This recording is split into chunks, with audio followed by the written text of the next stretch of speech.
यात्रा जापान की। लेखिका ममता कालिया। टोक्यो विश्वविद्यालय के विदेशी भाषा अध्ययन विभाग में आयोजित सम्मेलन तथा ओसाका विश्वविद्यालय के 2010 के अंतर्राष्ट्रीय हिंदी सम्मेलन में भाग लेने 6 सदस्यों का हमारा छोटा सा प्रतिनिधिमंडल 24 अक्टूबर 2010 को इंदिरा गांधी अंतर्राष्ट्रीय विमानस्थल 3 पर पहुंचा। यह विमानस्थल विश्व का सबसे विशाल हवाई पड़ाव कहलाता है।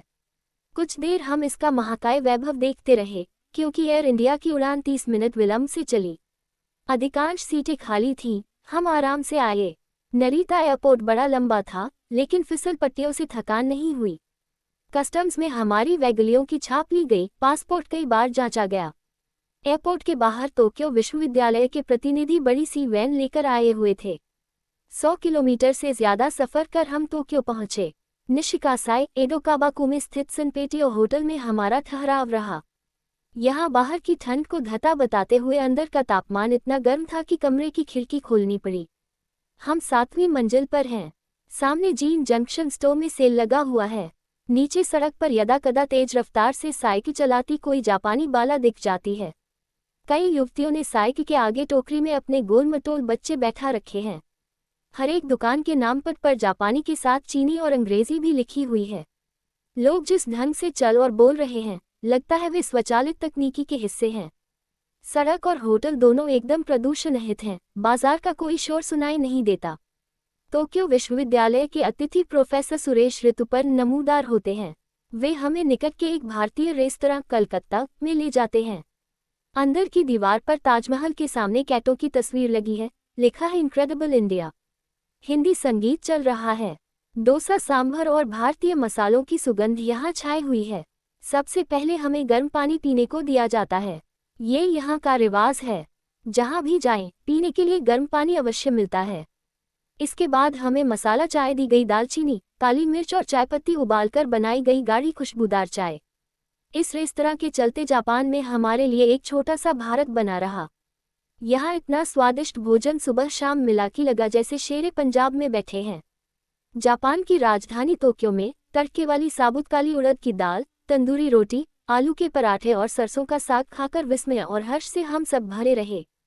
दोपहर 1:30 बजे हमें टोक्यो विश्वविद्यालय के लिए निकलना था। कर्मठ कॉमरेड सुरेश ऋतुपर्ण हमारे पथ प्रदर्शक उपस्थित थे। सनपेटियो से निकलकर थोड़ी दूर पैदल चले होंगे कि रेलवे स्टेशन आ गया। जापान में कदम कदम पर रेलवे स्टेशन है। रेल जाल हम में से किसी की समझ नहीं आ रहा। सुरेश कभी हमें जमीन के नीचे ले जाते हैं, कभी ऊपर। समस्त टोक्यो कई धरातलों पर धड़क रहा है। हर जगह रंग, रूप और खूबसूरती बिछी हुई है। सड़कों पर, दुकानों में, चेहरों में। सुरेश ऋतुपर्ण टिकट मशीन में खूब सारे नोट डालकर हम सबकी यानी हम 6 प्रतिनिधियों की रेल टिकट निकालते हैं। वे न सिर्फ अच्छे शिक्षक और संपादक हैं, वरन बहुत अच्छे गाइड भी हैं। वे बड़े धैर्य से समझाते हैं, यहाँ टिकट खांचे में डालकर जल्द अंदर घुसो, उस पार जाकर अपनी टिकट उठा लो। हर काम पलक झपकते करना होता है। रेल आती है तो धक्कापिल नहीं मचानी है। कोई जापानी यात्री धक्का मुक्की करता नहीं दिखता। रेल कुछ ही क्षण ठहरती है। प्लेटफॉर्म पर थोड़ी थोड़ी दूर पर लाल लकीरें खींची हैं। हर डब्बा ऐन उस लकीर के सामने ही पड़ता है। लकीर के दोनों तरफ हमें खड़ा होना है। बीच की खाली जगह से मुसाफिर उतरकर निकलते हैं। अब हमें रेल में चढ़ना है। सैकड़ों यात्री इसी अनुशासन से बध चढ़ और उतर जाते हैं। रेल के अंदर बैठने के स्थान कम और खड़े होने के ज्यादा हैं। फिर भी दोनों तरफ काफी जगह लंबी सीटों के लिए छोड़ी गई है, जिन पर लिखा हुआ है कर्टसी सीट्स अर्थात सौजन्य स्थान। इसके साथ ही एक फ्रेम में छोटे छोटे चित्र बने हुए हैं। जापानी भाषा देखने में चित्रात्मक है। साथ ही यहाँ चित्र भाषा और चित्र शैली में संप्रेषण का अद्भुत रूप समाया हुआ है। सौजन्य स्थान पर बने चित्रों में एक पहिया कुर्सी, एक बच्चे सहित स्त्री, एक झुका हुआ वृद्ध शरीर, सामान से लदी फंदी एक स्त्री और एक रोगी दर्शाए गए हैं। स्पष्ट है कि ये स्थान इन सभी लोगों के लिए आरक्षित हैं। हमारे देश की तरह महिला सीट, विकलांग सीट, विधायक सीट जैसा वर्गीकरण यहाँ नहीं है। शालीनता जापान का गुणधर्म है। बिना आसान जताए जापान के लोग मदद करने आगे बढ़ाते हैं। यहाँ शब्दों का कम से कम प्रयोग है। रेल में लोग पढ़ते रहते हैं, खड़े खड़े भी। कुछ फोन पर संदेश टाइप करने में मशगूल हैं। 1-2 महिलाएं अपना मेकअप ठीक कर रही हैं। जो भी आवाज आ रही है, हम हिंदुस्तानियों की ही है, अन्यथा रेल का डब्बा सन्नाटे से भरा हुआ है। शायद इसीलिए जापानी नागरिकों के चेहरे इतने शांत, सौम्य और तेजोमय लगते हैं। ऐसा लगता है जैसे गौतम बुद्ध का बोधिसत्व इन्हें ही प्राप्त हुआ है। विदेशी भाषा अध्ययन संस्थान का सभागार जापानी छात्रों से भरा हुआ है। सब हिंदी में वार्तालाप की कोशिश कर रहे हैं। कुछ का हिंदी ज्ञान बहुत अच्छा है। मेरे पास कई छात्राएं आईं। हर एक के पास मेरी किसी न किसी कहानी को लेकर सवाल थे। उद्घाटन से कुछ क्षण पहले टपस Tokyo university of foreign studies के निदेशक प्रोफेसर फुजेई ताकेशी पधारे। हिंदी भाषा में उनका अनौपचारिक व्यवहार आत्मीय और अंतर्गत बातचीत में पता चला कि मेरी तरह वे भी हिंदू कॉलेज, दिल्ली विश्वविद्यालय के छात्र रहे हैं। सुरेश ऋतुपर्ण उसी हिंदू कॉलेज में प्रोफेसर रहे हैं, यानी हम तीनों का एकदा बन गया पुराने दिनों को लौटाने वाला। टप्स में तकरीबन 50 विदेशी भाषाओं के अध्ययन का इंतजाम है। साथ ही यहाँ जापानी भाषा के प्राचीन से लेकर अधुनातन विकास के अध्ययन का विश्व केंद्र है। टोक्यो विश्वविद्यालय जापान के प्राचीनतम विश्वविद्यालयों में शुमार होता है। दक्षिण पश्चिम एशियाई भाषाओं के अध्ययन के अंतर्गत यहाँ हिंदी, उर्दू, अरबी, फारसी और तुर्की पढ़ाई जाती हैं। हिंदी उर्दू शिक्षण की यहाँ 1 शताब्दी बीत गई है। दोनों भाषाओं में यहाँ शोध कार्य की सुविधा है। कार्यक्रम आरंभ होने के पूर्व मैं और ऋचा मिश्र बाथरूम जाते हैं। वहाँ एक दिलचस्प नज़ारा देखा। वॉश बेसिन के सामने छात्राओं की लंबी सी कतार है। सबने अपने पास से टूथब्रश और टूथपेस्ट निकालकर हाथ में थाम रखा है। पता चला सभी लड़कियां खाना खाने के बाद हर बार बिना नागा दांत साफ करती हैं। मैंने कहा, इसका मतलब है कि जापान में किसी के दांत कभी खराब होते ही नहीं होंगे। यहाँ तो डेंटिस्ट मक्खी मारते होंगे। एक लड़की ने अपना गाल दबा कर कहा, फिर भी मेरा दांत दुखता है। उद्घाटन सत्र में हम सभी ने अपना परिचय दिया व विशेष आलेख पढ़े। छात्रों ने पूरी एकाग्रता से हमें सुना। सत्र के अंत में उन्होंने हिंदी में प्रश्न भी पूछे। संचालन करने वाली छात्रा प्रवाहपूर्ण हिंदी बोल रही थी। ऐसा महसूस हुआ कि डॉक्टर फुजेई और डॉक्टर सुरेश ऋतुपर्ण ने संवाद भाषा के रूप में हिंदी सिखाने में छात्रों के साथ भरपूर परिश्रम किया है। दोपहर के शाकाहारी भोजन के बाद डॉक्टर फुनेई और ऋतुपर्ण हमें टफ्स के पुस्तकालय में ले गए। इस 4 मंजिली इमारत की हर मंजिल पर विशाल वाचनालय है। पुस्तकालय में कुल 6,18,615 पुस्तकें हैं। विद्युत चालित अलमारियों में रखी ये पुस्तकें मात्र एक बटन दबाने से सामने उपलब्ध होती हैं। आप जी भर कर पढ़िए, पन्ने पलटिए या नोट्स बनाइए, वापस बटन दबाइए, अलमारी अपने आप बंद हो जाएगी। इस इंतजाम से जगह की बचत तो होती ही है, पुस्तकों की सुरक्षा भी होती है। अलमारियों के सामने खड़े होने के लिए पर्याप्त जगह निकल आती है। पुस्तकों के बीच मनमाना समय गुजारने के बाद जब पुस्तकालय के द्वार से बाहर निकलते हैं, एक अलार्म जता देता है कि आपके पास कोई छुपी हुई पुस्तक नहीं है। जापानी लोगों को इस व्यवस्था पर कोई ऐतराज नहीं है, वे सभी अनुशासन प्रिय हैं। इंडिक भाषा विभाग में हमने कई दुर्लभ ग्रंथ देखे। यहाँ हिंदी, अवधी, ब्रजभाषा, राजस्थानी, भोजपुरी, पहाड़ी, कुल्लू और मैथिली की पुस्तकों की बहुतायत थी। दुर्लभतम पुस्तकों के लिए यहाँ नवल किशोर संग्रह था, जिसमें 987 ग्रंथ उपलब्ध थे। मैंने 1805 में प्रकाशित ग्रंथ सिंहासन 32 के पृष्ठ पलटे। इस भारी भरकम पोथी को फोर्ट विलियम कॉलेन, कलकत्ते के 2 मुंशियों ने ब्रजभाषा से हिंदी में अनुवाद किया। इन मुंशियों के नाम ग्रंथ के प्रथम पृष्ठ पर दिए थे। मिर्जा काजिम उली जुवान और लल्लू लाल कुब। युवराज विक्रमादित्य को उनके सिंहासन की 32 पुतलियों द्वारा सुनाए गए आख्यानों का ब्यौरा इस ग्रंथ में दिया गया है। इसी तरह की एक अन्य दुर्लभ पुस्तक मैंने वहां देखी। टेन प्रेमियर की लिखी द हिंदू में हाथ से बनाए गए चित्रांकन और विवरण थे, जिनसे हर जाति तथा उसके व्यवसाय का परिचय मिलता था। सरस्वती, विशाल भारत और माधुरी के अंक भी यहाँ उपलब्ध थे। एक साथ इतनी महत्वपूर्ण सामग्री मैंने अपने देश में राष्ट्रीय पुस्तकालय कलकत्ते में भी नहीं देखी। यहाँ तक कि सुदूर फीजी द्वीप में बसे प्रवासी रचनाकार सुंदरमणि का लिखा हुआ डठका पुराण भी इसी पुस्तकालय में देखने को मिला। ये फौजी का प्रथम हिंदी उपन्यास है, जिससे फौजी सभ्यता का परिचय मिलता है।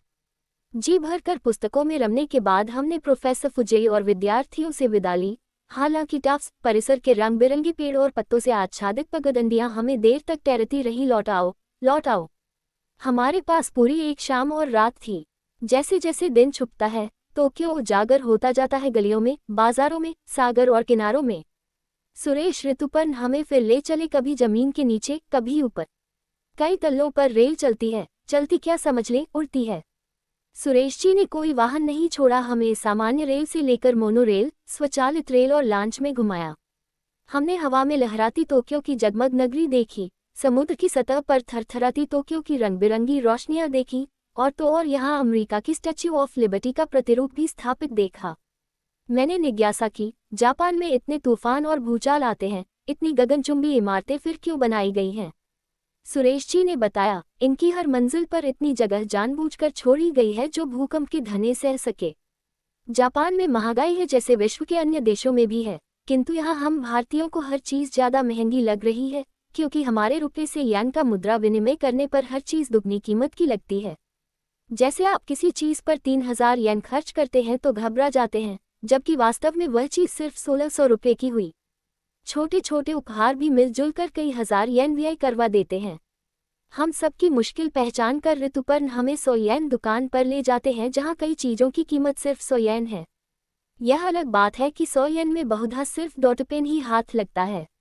जापानी हस्तशिल्प अपनी नज़ाकत और बारीक बयानी से विस्मित कर रहा है। महज कागज़ के बने लिफाफे और थैले भी ओरिगेमी की कलाकृतियां हैं। इस दुकान में रविंद्र कालिया का मन शू हॉर्न पर अटक जाता है। ये प्लास्टिक का बना उपकरण है जिसके एक सिरे पर जूते पहनने के लिए फॉक सा बना है। इसकी विशेषता है कि आप खड़े खड़े भी जूते पहन सकते हैं। इसका हैंडल इतना लंबा है। कीमत भी अधिक नहीं है। वापसी पर मित्रों को देने के लिए नायाब चीज़ है ये। रवि की देखा देखी सभी मित्र शू हॉर्न खरीदते हैं, पर रवि तो अतिवादी हैं। वे इतने सारे शू हॉर्न खरीद लेते हैं कि हमारे सामान में उन्हें हटाना मुश्किल है। हमारा सामान हमें पहले ही कौन कम परेशान कर रहा है। इतना भारी है कि खुद हमसे नहीं धोया जाता। ऊपर से एक सूटकेस का पहिया निकल गया है। अपना देश, अपना शहर दिल्ली याद आ रहा है, जहां सेंट्रल मार्केट में आप किसी भी चीज़ की मरम्मत पल भर में करवा लो। सेवा करने को तत्पर कुली भी यहाँ नजर नहीं आते। हमें टोक्यो से ओसाका जाना है। हमें जापान रेलवे की सबसे तेज गति रेल शिनकानसेन पकड़नी है। शिनकानसेन का शाब्दिक अर्थ है न्यू ट्रंक लाइन, इसे बुलेट ट्रेन भी कहते हैं। जापान के निवासी इस रेल से यात्रा करना एक मौलिक अनुभव मानते हैं, जहां गंतव्य से अधिक गति का महत्व है, मंजिल से ज़्यादा सफ़र की अहमियत। स्टेशन को यहाँ एकी कहते हैं। हम टोक्यो एकी पर आते हैं। कुछ देर हम प्रोफेसर इशिदा की प्रतीक्षा करते हैं, जिन्हें हमारे साथ चलना है। ऋतुपर्ण जी गुरु गोविंद की भूमिका में हैं ही। प्रोफेसर इशिदा दायित्व बनकर यूनिवर्सिटी में हिंदी पढ़ाते हैं। हल्के बदन के स्मित वदन युवतर इशिदा आते ही हमारे संकट मोचक बन जाते हैं। वे अपने सूटकेस के साथ हमारा लंगड़ा सूटकेस भी किसी तरह चलाकर प्लेटफॉर्म तक ले आते हैं। उनके बालसुलभ सुंदर मुख पर हमें उपकृत करने का कोई भाव नहीं है। बुलेट या शिनकानसेन 16 डिब्बों की गाड़ी है।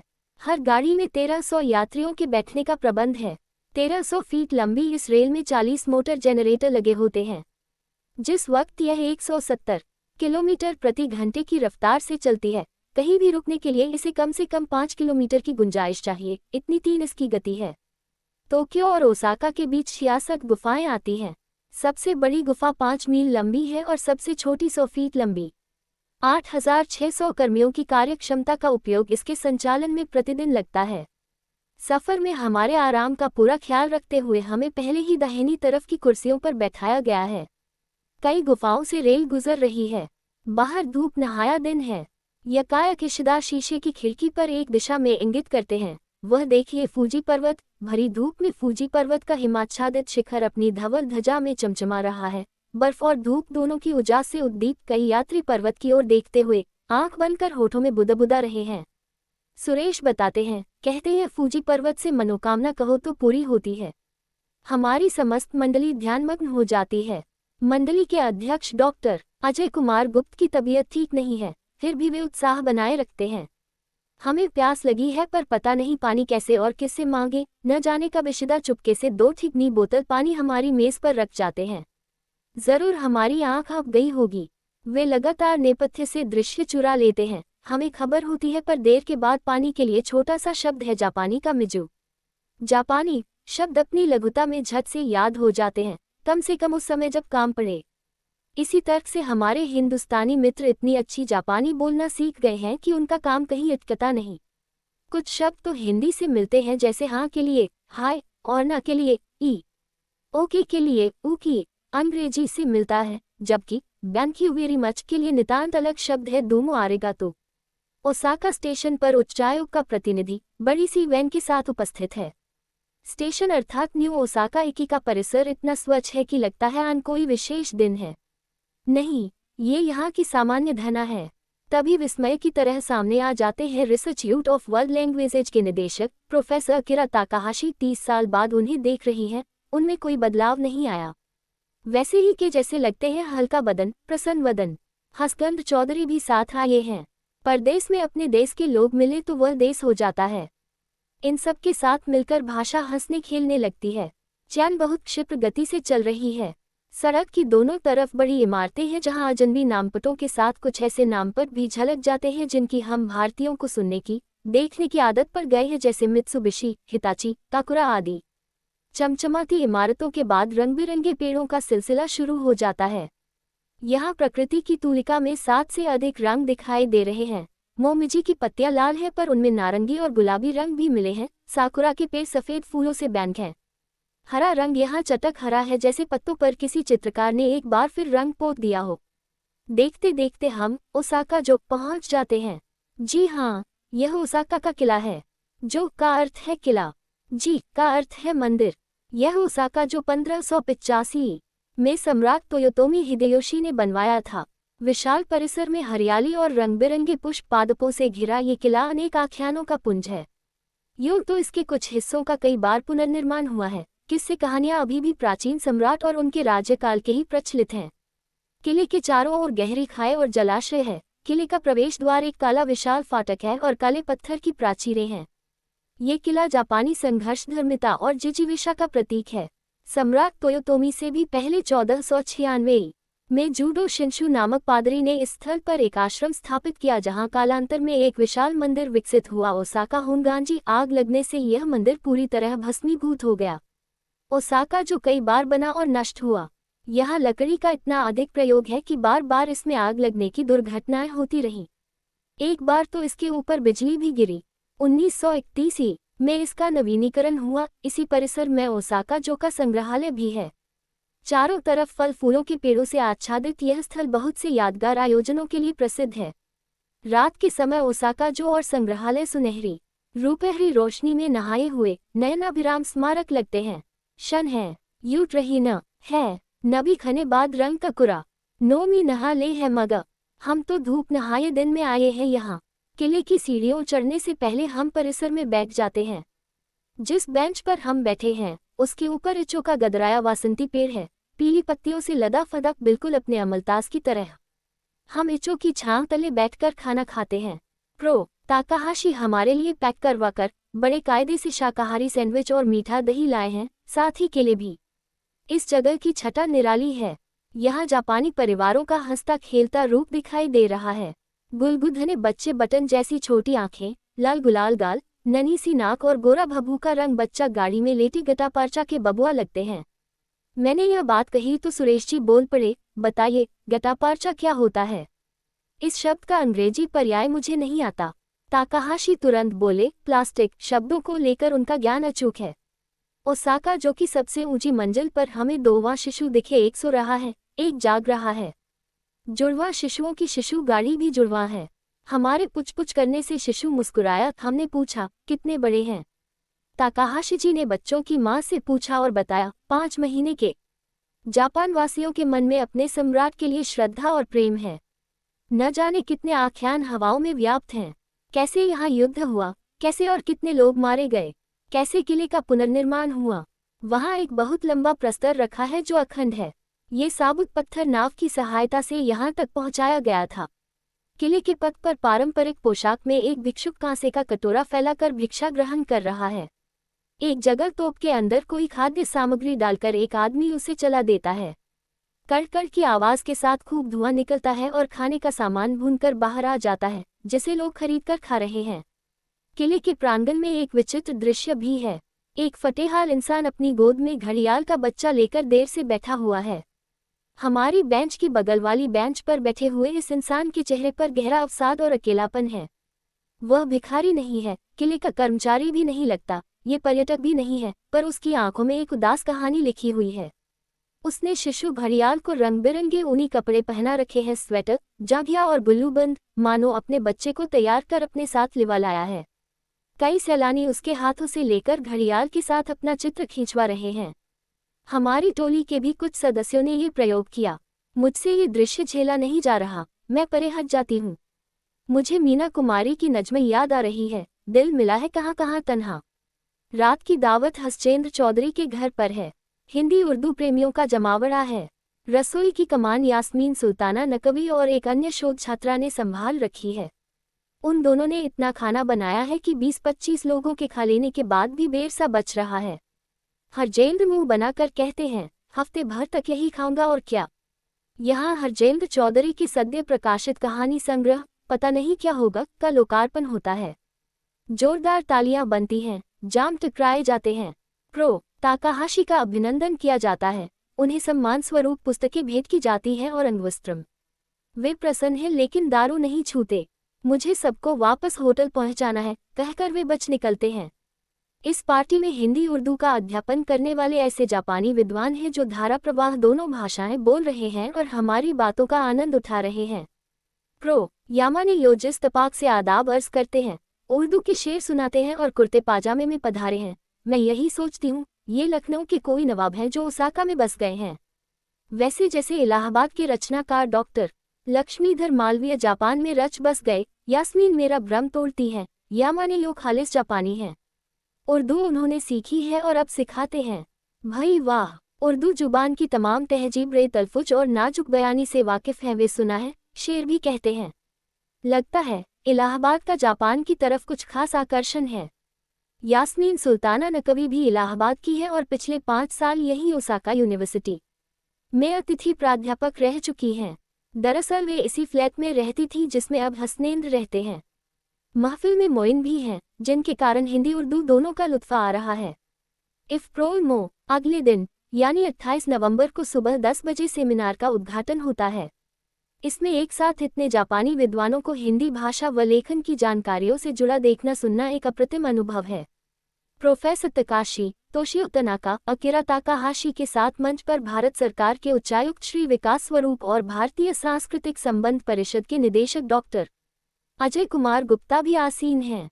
हिंदी उर्दू की सामर्थ्य व समृद्धि के प्रति इन सबकी आस्था और निष्ठा सराहनीय है। यहाँ हमें अवकाश प्राप्त प्रोफेसर तोमियो मिज़ोकामी मिलते हैं। छोटे से कद के कृषिकाया मिज़ोकामी बड़ी त्वरा से हिंदी बोलते हैं। वे प्रथम सत्र की अध्यक्षता कर रहे हैं। उन्होंने हिंदी जापानी के मध्य सेतु बनाने का एक अद्भुत कार्य किया है। जापान में हिंदी फिल्मी गाने बहुत पसंद किए जाते हैं। मिज़ोकामी ने सन 1951 से 1980 तक की हिंदी फिल्मों के लोकप्रिय गीतों का संकलन और अनुवाद किया है। लगभग 300 गीत इस पुस्तक में शामिल हैं।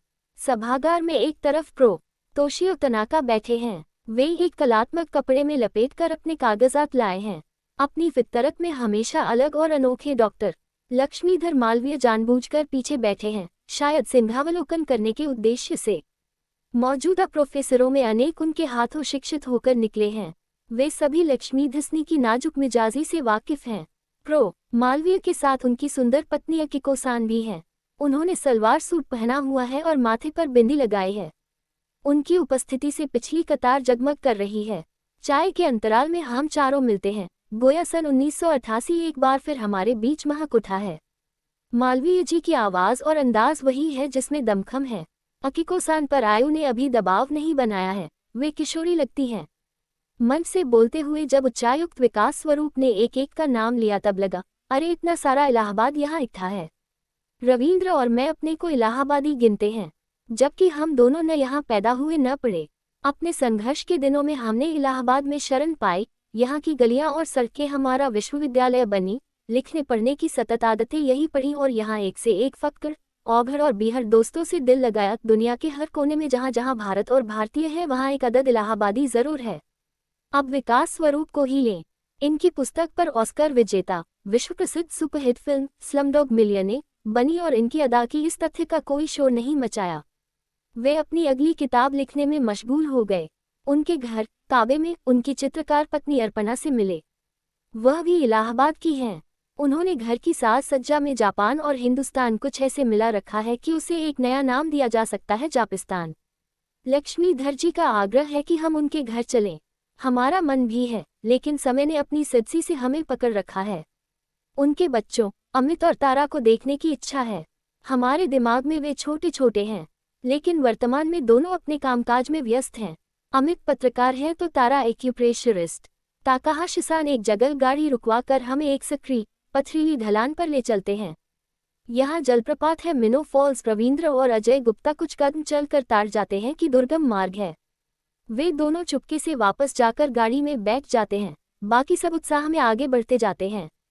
घने पेड़ों की हरी, गुलाबी, पीली, नारंगी पत्तियों से झलक मारता झरना अपने कलकल निनाद से हमें बुलावा दे रहा है। मौसम एकदम आशिकाना है। राह में विस्मयकारी मोड़ हैं। ऋचा मिश्र और मैं जगह जगह ठगे से खड़े हो जाते हैं। चारों ओर का दृश्य इतना मनोरम है कि इसके लिए अपनी आंख का लेंस और कैमरे का फोकस दोनों नाकाफी लग रहा है। झरना जहां गिरता है वहां चौस भूमि पर नन्हा सा बाजार है, पहाड़ी हाट जैसा। एक जगह एक स्त्री मोमिजी की पत्तियों को आटे के घोल में लपेटकर मीठा व्यंजन बना रही है। ताकाहाशी-सान हम सबके लिए मिष्ठान खरीदते हैं। रेल से नारा पहुंचने में बहुत वक्त नहीं लगा। पूर्व की प्राचीन संस्कृति और कला का केंद्र नारा। तुर्की, चीन और भारत की विशेषताएं अपने स्थापत्य और प्रतिमाओं में संजोए हुए हैं। यहाँ हर मूर्ति के पीछे कोई आख्यान है। बौद्ध अभिलेखों के प्रतीकात्मक अर्थ हैं। यहाँ का प्रसिद्ध मंदिर है तोदायजी, जिसकी स्थापना 743 में हुई। इस मंदिर के अधिष्ठाता गौतम बुद्ध हैं, जिन्हें जापानी में दायबुत्सु कहते हैं। विशाल परिसर में काली भूरी लकड़ी का महाकाय स्थापत्य देखकर विस्मय होता है कि बिना सीमेंट और पत्थर के लकड़ी का ये भवन कैसे टिका हुआ है। सैकड़ों मौसमों की मार खाकर यहाँ के काष्ठस्तंभ संवला गए हैं, किंतु जर्जर नहीं है। बड़े से आंगन के बीचों बीच एक गोलाकार वृत्त में आग जलती रहती है। ये दिव्य ज्योति है, ऐसी मान्यता है। बिल्कुल भारतीय शैली में श्रद्धालु यहाँ आकर ज्योति की आरती अपने माथे पर लगाते हैं। यहाँ दान पात्र लगा हुआ है, किंतु दान देने की बाध्यता नहीं है। तोदायजी के प्रवेश द्वार के दोनों तरफ दो प्रेरी प्रतिमाएं हैं।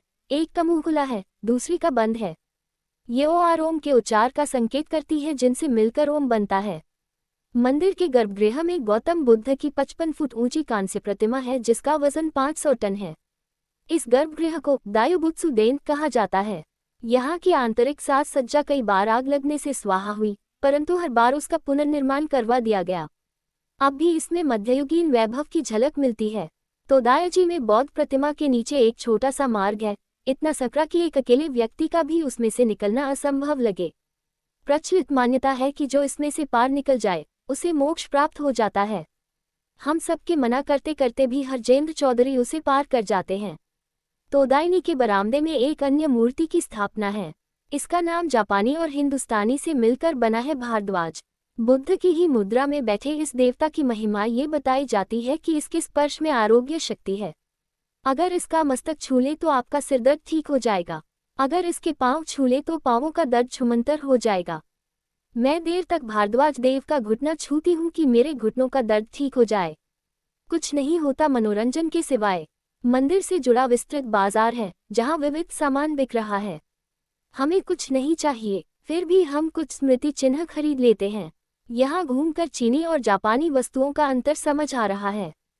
हस्तशिल्प की जो बारीकी और नज़ाकत जापान में है, वह चीन में कहाँ। हाँ, चीनी वस्तुएं सस्ती और सर्वसुलभ जरूर हैं। तोदायजी से जुड़ा एक हिरन वन है, जहाँ हम टहलते हुए पहुँच जाते हैं। मंदिर से हिरन वन का रास्ता रंग बिरंगी पत्तियों से बिछा हुआ है। पथ लंबा है पर खूबसूरत। अजय गुप्ता और खींद्र अपने जैकेट की जेबें पत्तियों से भर लेते हैं। हिरन वन की बेंच पर बैठ वे अपनी संपदा निकाल कर देखते हैं। यहाँ तो पूरा पत्ती संप्रदाय है। रविंद्र इस संप्रदाय के पत्ती गुरु घोषित हो जाते हैं। ये चुहल रास्ते भर चलती है, इसमें श्लेष और उत्प्रेक्षा मिलाई जा रही है। हिरन वन में हिरन भारतीय हिरनों की तुलना में ज्यादा हृष्ट-पुष्ट हैं, दूर से देखने पर तगड़े बछड़ों की तरह हैं। क्यों न हो, वन में जगह जगह आटे के बिस्किटों का पैकेट मिलता है 150 येन में, जो लोग खरीदकर हिरनों को खिलाते रहते हैं। वे अपनी सुडौल ग्रीवा उन्नत कर बिस्किट मुंह में लपक लेते हैं। ताकाहाशी-सान बिस्किट की जगह हिरनों को केले खिला रहे हैं। एक एक कर वे कई केले खिला डालते हैं, यहाँ तक कि अपना हिस्सा भी।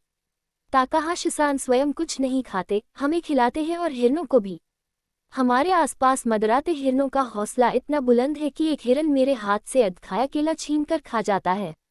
जिस हरी भरी पहाड़ी पर हम बैठे हैं वहां से नारा का विहंगम दृश्य दिख रहा है। मैं यही सोच रही हूँ, इतने सुंदर देश और संवेदनशील मित्रों को हम सायोनारा कैसे कहेंगे। एक जमाने में नारा जापान की राजधानी हुआ करता था। बुद्ध धर्म के प्रसार से पहले यहाँ यूनानी, तुर्की और चीनी सभ्यताओं के प्राचीन स्वरूप व स्थापत्य विद्यमान थे। उनकी झलक आज भी यहाँ की कलाकृतियों, हस्तशिल्प और जीवन शैली में मिल जाती है। बौद्ध मंदिरों में भारतीय विचारधारा एवं आकृतियां हैं, किंतु अंधविश्वास नहीं है। रात में हम ओसाका की 100 येन वाली दुकान पर जाकर खरीदारी करते हैं। मुझे एक नन्हा सा सदाबहार पौधा पसंद आता है और एक पस। मैं दोनों चीजें खरीद लेती हूँ। सामान बांधते हुए पता चलता है कि पौधा ले जाने की हवाई जहाज में मनाही है। दुख होता है, पौधा गुमसुम नन्हे मुन्ने बच्चे की तरह खिड़की पर रखा हुआ है। एक मित्र कहते हैं, ऐसा करो, कागज में लपेट कर अटैची में एक तरफ रख दो, इंडोर प्लांट है, 8-10 घंटे जीवित रह जाएगा। मैं ऐसा ही करती हूँ। सामान कार्गो में पहुँच जाता है। घर पहुँचकर सबसे पहले मैं अपना पौधा निकाल कर देखती हूँ। वह जिउतिया पौधा है, जीवन शक्ति से भरपूर। वह अभी भी हरा भरा है, जापान की यादों की तरह।